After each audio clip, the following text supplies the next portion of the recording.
കോട്ടയം കടനാട്ടിൽ വീട്ടുമുറ്റത്ത് പാർക്ക് ചെയ്തിരുന്ന ഓട്ടോറിക്ഷ കത്തി നശിച്ചു. സമീപത്തെ ആൾതാമസമില്ലാത്ത വീടിന്റെ പോർച്ചിൽ പാർക്ക് ചെയ്തിരുന്ന വാഹനമാണ് കത്തിയത്.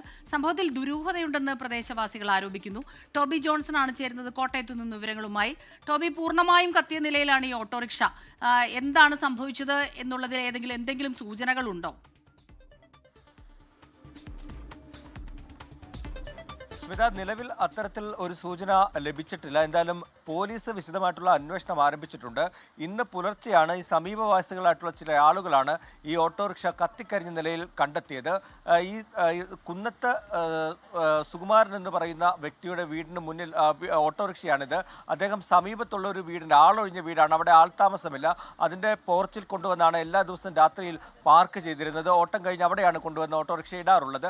അങ്ങനെ ഇന്നലെ രാത്രിയിലും ഓട്ടം കഴിഞ്ഞതിന് ശേഷം ഓട്ടോറിക്ഷ കൊണ്ടുവന്ന് ഈ പോർച്ചിൽ പാർക്ക് ചെയ്തതിന് ശേഷം അദ്ദേഹം വീട്ടിലേക്ക് പോയി.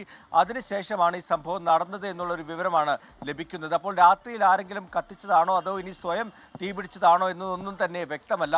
നാട്ടുകാർ പറയുന്നത് ഈ സംഭവത്തിന് പിന്നിൽ ദുരൂഹതയുണ്ടെന്ന് തന്നെയാണ്. എന്തായാലും പോലീസ് സ്ഥലത്തെത്തി വിശദമായിട്ടുള്ള അന്വേഷണം ഇപ്പോൾ ആരംഭിച്ചിട്ടുണ്ട്. ലോകത്തെവിടെയായാലും ഏത് സമയത്തും 24 വാർത്തകളും ഓഗ്മെന്റഡ് റിയാലിറ്റി പാക്കേജുകളും എക്സ്പ്ലെയിനറുകളും വിശദമായി കാണാൻ ഞങ്ങളുടെ യൂട്യൂബ് ചാനൽ നിങ്ങൾക്ക് സബ്സ്ക്രൈബ് ചെയ്യാം.